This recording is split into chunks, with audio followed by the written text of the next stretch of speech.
Super ಟೇಸ್ಟಿಯಾಗಿ ಗಿಣ್ಣು ಹಾಲಿಲ್ಲ ಅಂದ್ರೂ ಸಹ ಗಿಣ್ಣನ್ನು ಹೇಗೆ ಮಾಡೋದಂತ ಇವತ್ತಿನ ವಿಡಿಯೋದಲ್ಲಿ ತೋರಿಸ್ಕೊಡ್ತಾ ಇದ್ದೀನಿ. ಮೊದಲಿಗೆ ಅರ್ಧ ಲೀಟರ್ ಆಗೋಷ್ಟು ಫುಲ್ ಫ್ಯಾಟ್ ಮಿಲ್ಕನ್ನು ಹಾಕ್ಕೊಳ್ತಾ ಇದ್ದೀನಿ. ನಂದಿನಿ ಆರೆಂಜ್ ಕಲರ್ ಪ್ಯಾಕೆಟನ್ನು ಬಳಸಿದ್ದೀನಿ. ಇದಕ್ಕೆ ಈಗ ನಾನಿಲ್ಲಿ 150 ಗ್ರಾಮ್ ಆಗೋಷ್ಟು ಬೆಲ್ಲನ ಹಾಕ್ಕೊಳ್ತಾ ಇದ್ದೀನಿ.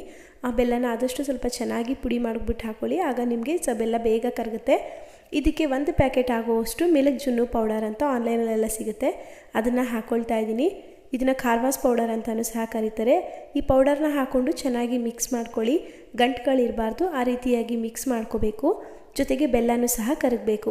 ಈಗ ಇದನ್ನು ಕ್ಲೀನಾಗಿ ಫಿಲ್ಟ್ರ್ ಮಾಡ್ಕೊಳ್ಳೋಣ. ಬೆಲ್ಲದಲ್ಲಿ ಏನಾದರೂ ಕಸ ಇದ್ದರೆ ಸಪ್ರೇಟ್ ಆಗುತ್ತೆ.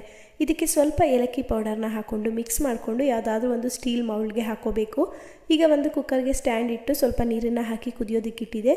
ಈಗ ಅದರ ಒಳಗಡೆ ಗಿಣ್ಣು ಮೌಲ್ಡನ್ನು ಇಟ್ಟು ಒಂದು ತಟ್ಟೆನ ಮುಚ್ಚಿ ಕುಕ್ಕರ್ ಲಿಡ್ನ ಕ್ಲೋಸ್ ಮಾಡಿಕೊಂಡು ಇದನ್ನು 20 ನಿಮಿಷದವರೆಗೂ ಸ್ಟೀಮ್ ಆಗೋದಕ್ಕೆ ಬಿಡಬೇಕಾಗತ್ತೆ. 20 ನಿಮಿಷದ ನಂತರ ಕುಕ್ಕರ್ ಲಿಡ್ನ ಓಪನ್